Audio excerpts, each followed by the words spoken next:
Baik, Assalamualaikum warahmatullahi wabarakatuh.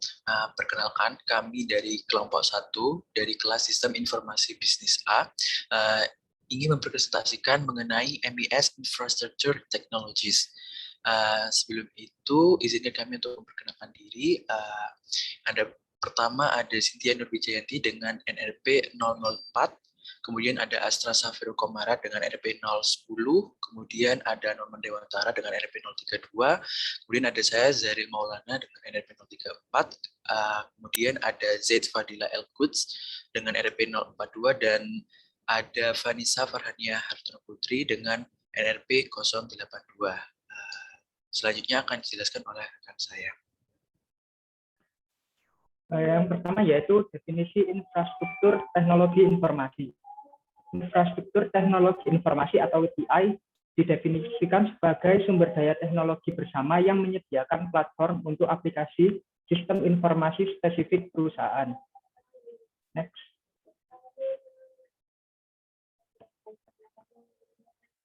Infrastruktur TI terdiri dari seperangkat perangkat fisik dan aplikasi perangkat lunak yang diperlukan untuk mengoperasikan seluruh perusahaan. Infrastruktur TI juga mencakup serangkaian layanan perusahaan yang dianggarkan oleh manajemen dan terdiri dari kemampuan manusia dan teknis. Layanan-layanan tersebut antara lain sebagai berikut. Yang pertama yaitu platform komputasi yang digunakan untuk menyediakan layanan komputasi yang menghubungkan karyawan, pelanggan, dan pemasok ke dalam lingkungan digital yang koheren. Kedua yaitu layanan telekomunikasi yang menyediakan konektivitas data, suara, dan video kepada karyawan, pelanggan, dan pemasok.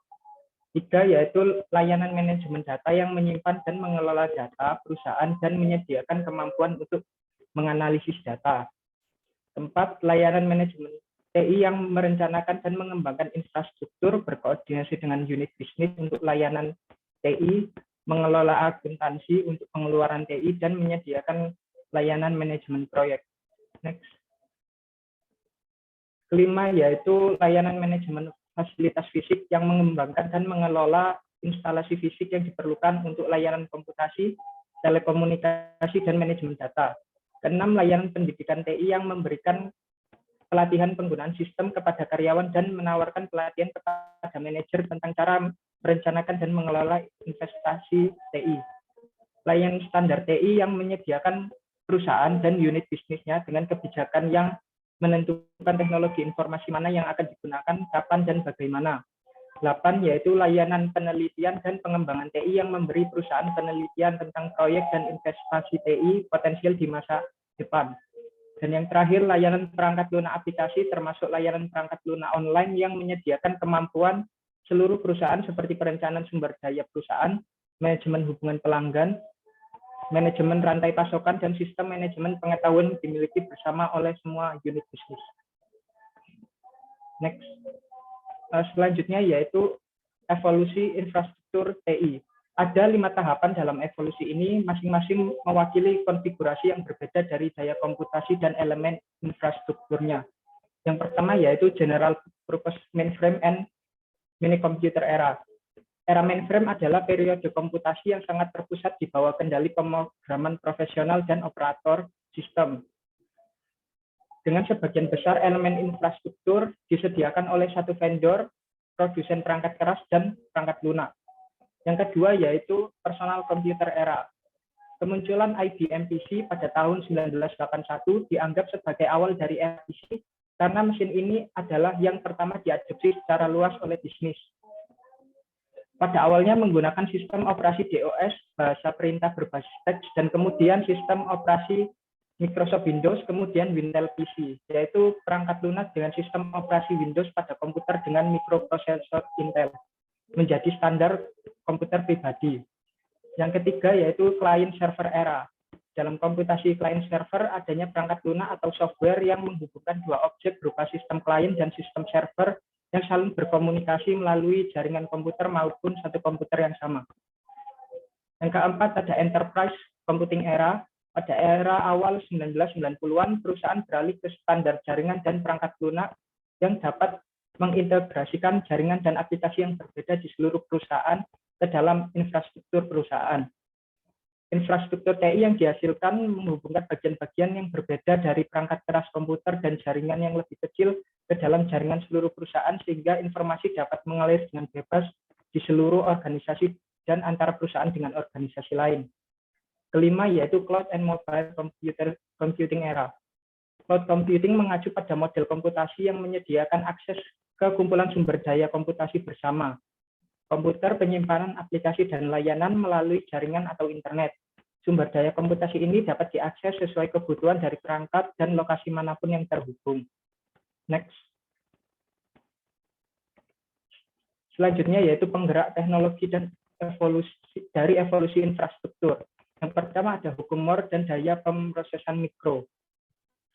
Gordon Moore mengemukakan sejak chip mikroprosesor pertama diperkenalkan pada tahun 1959, jumlah komponen pada chip dengan biaya produksi terkecil per komponen meningkat 2 kali lipat tiap tahunnya.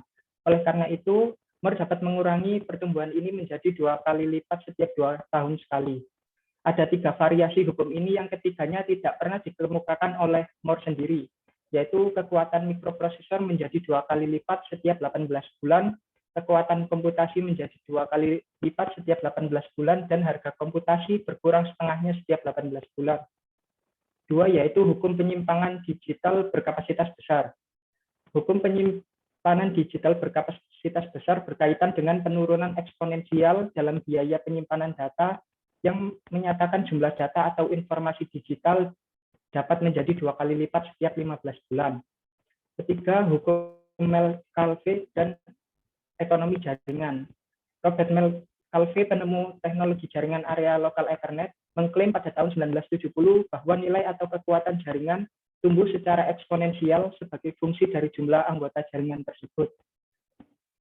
4 yaitu penurunan biaya komunikasi dan internet. Penurunan biaya komunikasi yang cepat dan terdapat peluang yang didapat pada industri teknologi yang akan digunakan pada standar-standar komputasi dan komunikasi.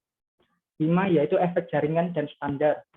Standar teknologi merupakan spesifikasi yang menetapkan kompatibilitas produk dan kemampuan untuk berkomunikasi dalam sebuah jaringan.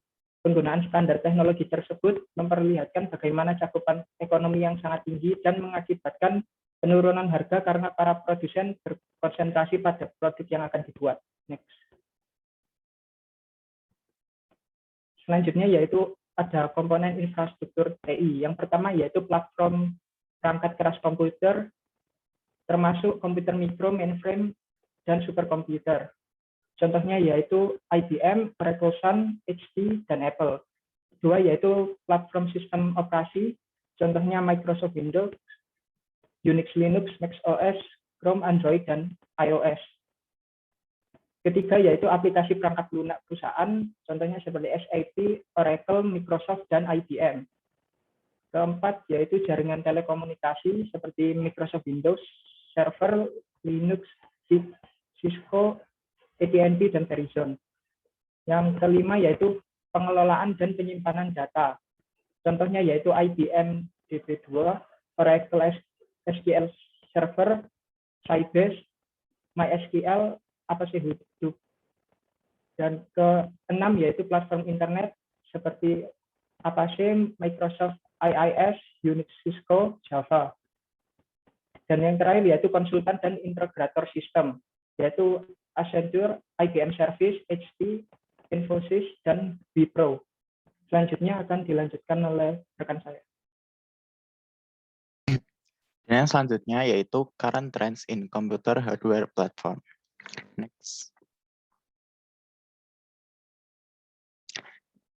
Jadi yang pertama ada mobile digital platform. Ini merupakan platform mobile digital yang muncul sebagai alternatif untuk PC dan komputer. Yang kita tahu, smartphone beserta tablet dari Android dan iPhone kini telah mengambil banyak fungsi PC, seperti mentransmisikan data, menjelajahi web, mengirim email, dan lain-lain. Lalu dalam perkembangan platform mobile digital, terdapat perangkat komputasi yang dapat dipakai, seperti jam tangan pintar, kacamata pintar, dan lain-lain. Selanjutnya yaitu consumerization of IT and BOD. BOD ini merupakan singkatan dari Bring Your Own Device, yang merupakan salah satu dari unsur konsumerisasi IT, di mana teknologi informasi yang baru yang pertama kali muncul di pasar konsumen mulai menyebar ke dalam organisasi bisnis, di mana pada perusahaan besar, Departemen IT bertanggung jawab untuk memilih dan mengelola teknologi informasi dan aplikasi yang digunakan oleh perusahaan beserta karyawannya, sehingga perusahaan perlu melengkapi karyawan dengan desktop atau laptop yang dapat mengakses sistem perusahaan dengan aman. Next. Selanjutnya yaitu quantum computing. Ini merupakan penggunaan prinsip-prinsip fisika kuantum untuk merepresentasikan data dan melakukan operasi pada data tersebut dengan beberapa kelebihan seperti kemampuan pemrosesan yang sangat besar dan juga memecahkan beberapa masalah ilmiah dan bisnis dengan lebih cepat. Beberapa contohnya seperti Cloud, Google Alphabet, Microsoft, Intel, dan NASA. Lalu ada virtualization, ini merupakan proses menghadirkan satu set sumber daya komputasi, contohnya seperti penyimpanan data, sehingga semuanya dapat diakses dalam cara yang tidak dibatasi oleh konfigurasi fisik atau lokasi geografis. Lalu ada cloud computing, ini merupakan sebuah model komputasi dalam pemrosesan komputer, penyimpanan perangkat lunak, dan layanan lainnya yang disediakan sebagai kumpulan sumber daya virtual melalui jaringan terutama internet. Sehingga sumber daya komputasi ini dapat diakses sesuai dengan kebutuhan dari perangkat dan lokasi yang terhubung. Next. Lalu ada edge computing, yaitu metode untuk mengoptimalkan sistem komputasi cloud dengan melakukan beberapa pemrosesan data pada satu set server yang terhubung di tepi jaringan di dekat dengan sumber data. Hal ini dapat mengurangi jumlah data yang mengalir bolak-balik, serta dapat mengurangi penundaan dalam transmisi dan pemrosesan data, karena data tidak harus melalui jaringan ke pusat data atau cloud untuk diproses. Dan yang terakhir yaitu green computing. Ini mengacu pada praktik dalam teknologi untuk merancang beberapa perangkat seperti monitor, printer, dan sistem komunikasi lainnya untuk meminimalkan dampak terhadap lingkungan. Next. Selanjutnya yaitu current trends in computer software platform. Next. Ya. Yang pertama ada open software, yaitu perangkat lunak yang diproduksi oleh komunitas yang terdiri dari beberapa ratus ribu pemrogram di seluruh dunia. Lalu ada Linux, ini diciptakan oleh programmer Finlandia bernama Linus Torvalds dan pertama kali diunggah di internet pada tahun 1991. Aplikasi ini tertanam di ponsel, smartphone, komputer, tablet, dan perangkat elektronik milik konsumen. Selanjutnya ada Java. Ini merupakan bahasa pemrograman dengan berorientasi objek yang dibuat oleh Sun Microsystem dan telah menjadi lingkungan pemrograman interaktif terkemuka untuk web. Lalu ada HTML, yaitu bahasa deskripsi elemen untuk menentukan bagaimana teks, grafik, video, dan suara ditempatkan pada elemen web, serta untuk membuat tautan dinamis ke halaman web dan objek lainnya. Dengan menggunakan HTML, sehingga pengguna hanya perlu menunjuk kata kunci atau grafik yang disorot dengan mengklik di atasnya, lalu akan segera dipindahkan ke dokumen lain. Lalu perkembangan selanjutnya dari HTML yaitu HTML5.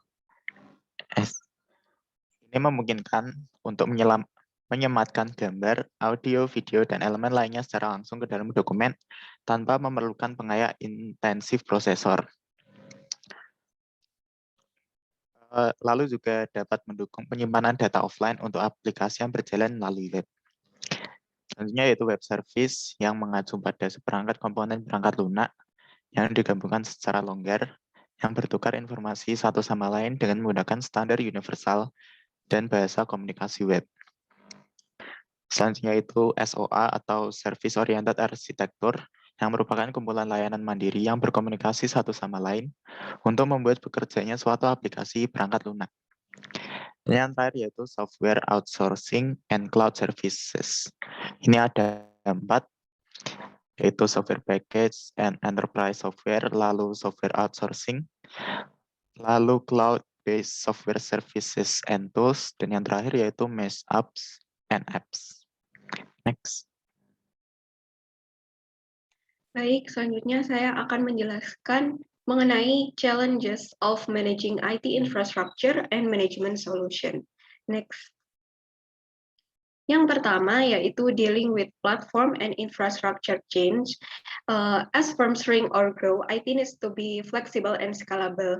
Nah, IT infrastructure ini membutuhkan fleksibilitas dan skalabilitas, di mana skalabilitas infrastruktur ini mengacu pada kemampuan komputer, produk, atau sistem untuk berkembang dalam melayani sejumlah besar pengguna, seperti aplikasi baru, merger dan akuisisi, serta perubahan volume bisnis. Semuanya ini memengaruhi beban kerja komputer dan harus dipertimbangkan saat merencanakan kapasitas hardware. Perusahaan yang menggunakan mobile computing dan cloud computing platform akan memerlukan kebijakan, prosedur, dan alat baru untuk mengelola platform mereka. Mereka ini perlu menginventarisasi semua mobile device mereka dalam penggunaan bisnis, mengembangkan kebijakan dan alat untuk melacak, memperbarui dan mengamankannya, serta untuk mengontrol data dan aplikasi yang berjalan di perangkat tersebut. Next. Selanjutnya yaitu manajemen and governance, di mana hal ini tuh sudah menjadi masalah lama di antara manajer sistem informasi dan CEO. Dan yang telah menjadi pertanyaan sejak dulu yaitu who controls IT infrastructure, siapa yang akan mengendalikan dan mengelola infrastruktur IT perusahaan. Dan ada dua pertanyaan penting. Yang pertama yaitu how should IT department be organized, bagaimana seharusnya IT department itu diatur. Ada dua jawaban. Yang pertama yaitu terpusat, di mana Departemen IT ini membuat sebuah keputusan. Dan yang kedua yaitu desentralisasi, di mana IT Departemen Unit Bisnis membuat keputusan sendiri. Dan pertanyaan kedua yaitu how are cost allocated between division and department, bagaimana biaya dialokasikan antar divisi dan departemen. Next. Selanjutnya, making wise infrastructure investment. Infrastructure IT ini adalah sebuah investasi besar bagi perusahaan. Dan ada kondisi di mana rent versus buy decision. Di sini merupakan kondisi di mana perusahaan ini harus memilih antara membeli dan memelihara komponen IT infrastrukturnya sendiri atau menyewanya dari pemasok eksternal, termasuk yang menawarkan layanan cloud. Di mana cloud computing ini merupakan salah satu cara dengan berbiaya rendah untuk meningkatkan skalabilitas dan fleksibilitas. Tetapi perusahaan ini harus mengevaluasi opsi ini dengan cermat mengingat persyaratan keamanan dan dampaknya terhadap proses bisnis dan alur kerja. Menggunakan layanan cloud juga bermanfaat untuk pengurangan signifikan dalam hardware, software, human resource, dan biaya pemeliharaan. Next. Bahasan selanjutnya yaitu Principal Components of Telecommunication Networks and Key Networking Technologies. Next. Nah, yang pertama yaitu Networking and Communication Trends. Perusahaan di masa lalu ini menggunakan dua jenis jaringan yang berbeda secara fundamental. Yang pertama yaitu jaringan telepon dan jaringan komputer. Namun berkat deregulasi dan informasi telekomunikasi yang berkelanjutan dan yang berkembang sampai saat ini, jaringan telepon dan komputer ini menyatu menjadi satu, menjadi jaringan digital dengan menggunakan standar dan teknologi berbasis internet bersama. Komunikasi suara dan data serta akses internet semakin meningkat melalui broadband wireless platform seperti telepon seluler, perangkat genggam empedu, dan PC dalam jaringan nirkabel. Nah, sebanyak 70% pengguna internet yang sekitar 230 juta orang di Amerika Serikat menggunakan smartphone dan tablet untuk mengakses internet dan PC. Next. Selanjutnya, what is computer network? Di sini kita simulasikan sebagai Budi ini ingin menyalakan komputer untuk dua karyawannya. Nah, Budi ini membutuhkan computer network untuk menyalakan komputer tersebut. Nah, network ini sendiri merupakan jaringan yang terdiri dari dua atau lebih komputer yang terhubung. Next. Di sini kita lihat ada components of a simple computer network. Jadi di sini ada simple computer network yang isinya cuma ada beberapa dan servernya ada satu aja. Nah, di sini server ini merupakan komputer di jaringan yang melakukan fungsi jaringan penting untuk komputer lain. Nah, di sini juga ada NOS atau Network Operating System yang berfungsi untuk memutarkan dan mengelola komunikasi di jaringan dan mengordinasi sumber daya jaringan. Selanjutnya di bawah ini ada switch. Ini berfungsi untuk bertindak sebagai titik koneksi antar komputer. Dan di sampingnya ada a router, is a communication processor yang digunakan untuk merutekan paket data melalui jaringan yang berbeda, serta memastikan bahwa data yang dikirim itu sampai ke alamat yang benar. Next. Nah, ini ada penjelasan mengenai komponen-komponen of a simple computer network tadi. Next. Nah, di sini ada corporate network infrastructure atau bisa kita anggap sebagai components of a complex computer network. Di sini lebih banyak server dan lebih banyak PC yang digunakan. Itu. Next. Selanjutnya yaitu key digital networking technologies. Nah, di sini kita membutuhkan setidaknya ada 3 komponen dalam digital networking technologies. Yang pertama yaitu client atau server computing, yang merupakan model komputasi terdistribusi di mana beberapa kekuatan pemrosesan terletak di dalam komputer klien yang kecil dan tergolong murah. Yang kedua yaitu packet switching, yang merupakan metode memotong pesan digital yang disebut paket dan mengirimkan paket tersebut di sepanjang jalur komunikasi yang berbeda.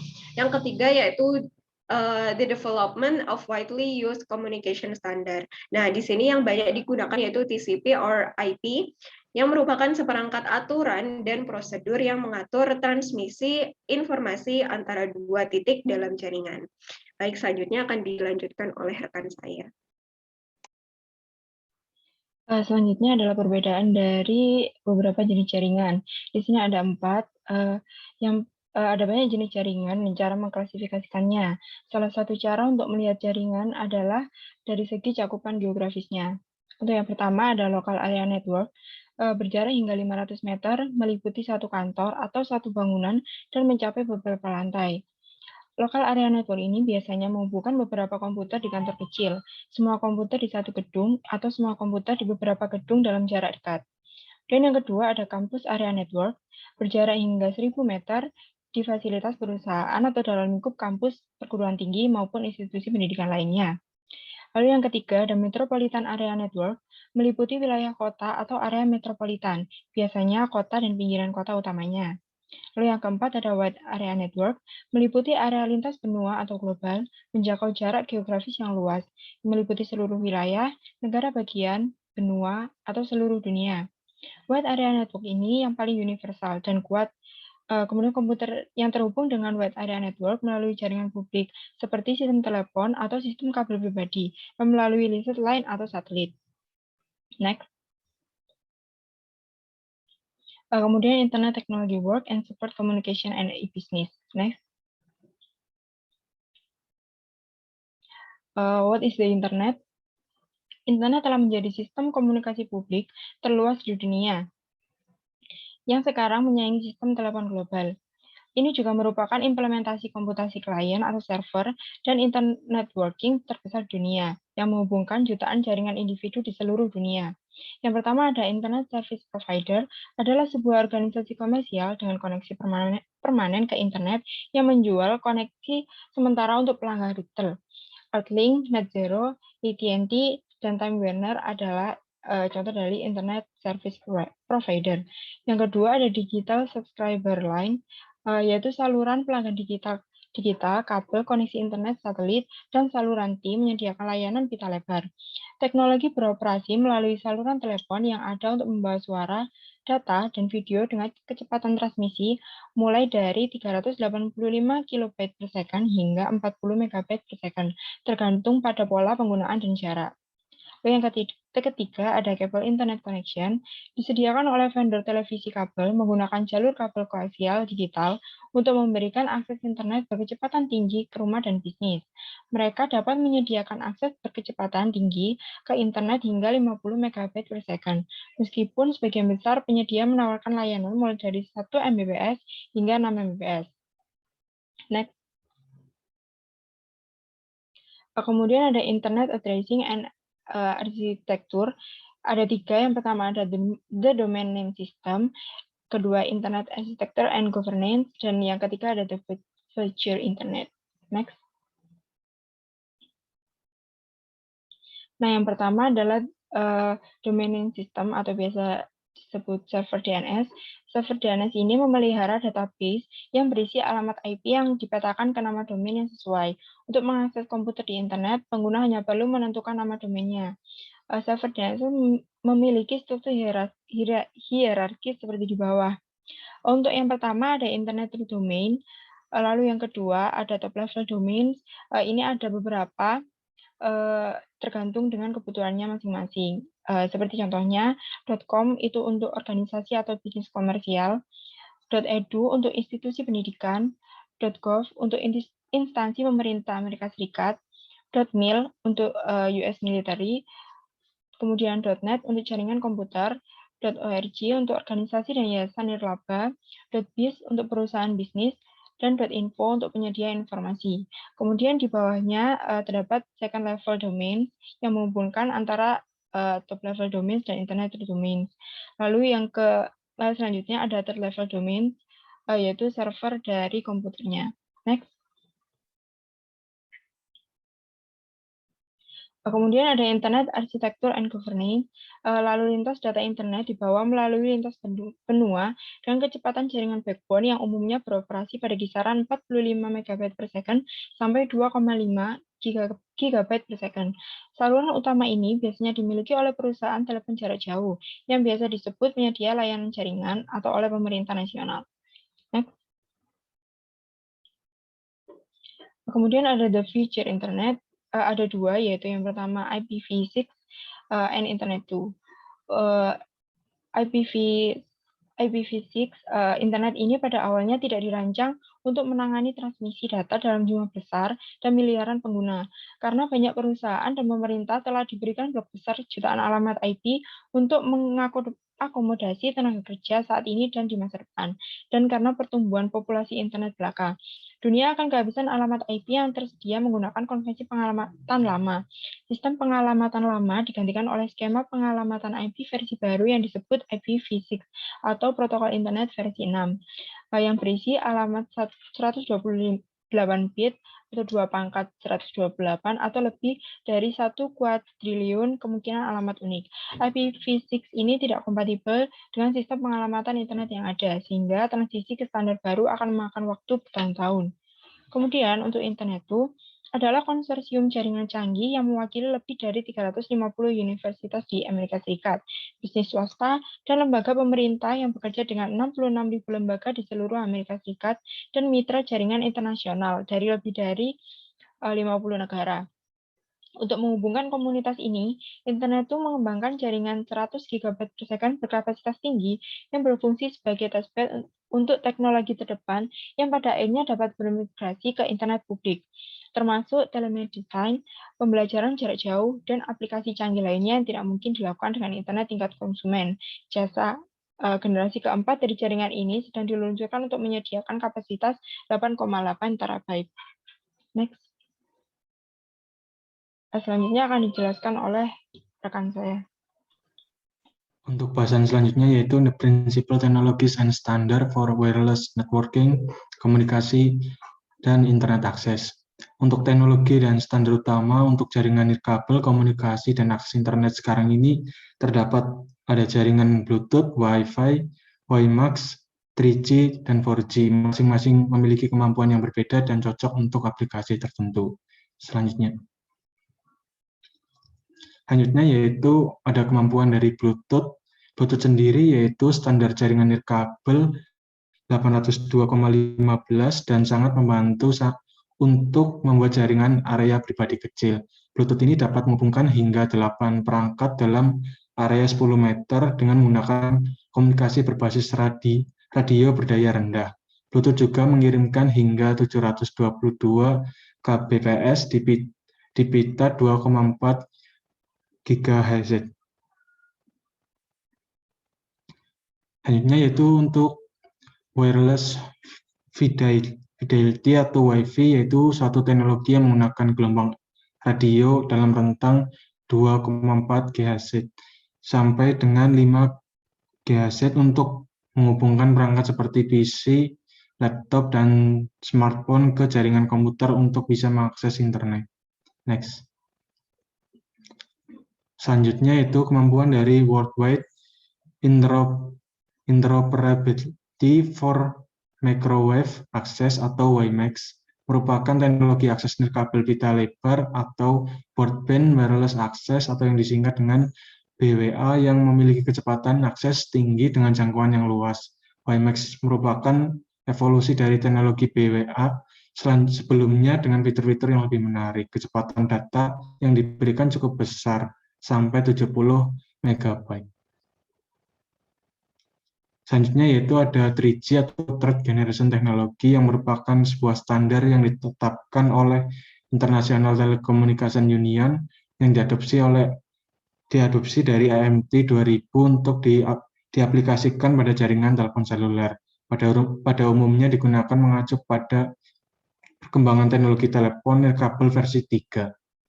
Beberapa perusahaan seluler dunia menjadikan 3G sebagai standar baru jaringan nirkabel yang beredar di pasaran atau negara berkembang.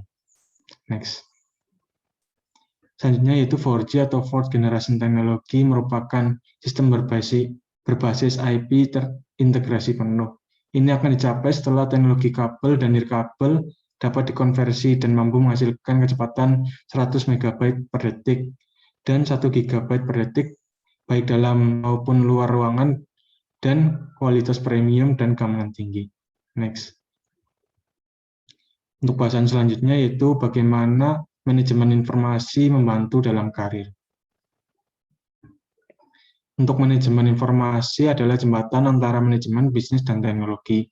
Manajemen sangat memerlukan sumber informasi dalam proses pengambilan keputusan, terutama pada kasus-kasus bisnis.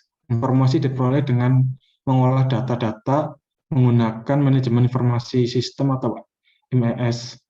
Cara kerja manajemen informasi sistem dimulai dari pengolahan data lalu disimpan dalam database terpusat, di mana informasi dapat diakses dan diupdate oleh semua orang yang memiliki wewenang sesuai tujuan.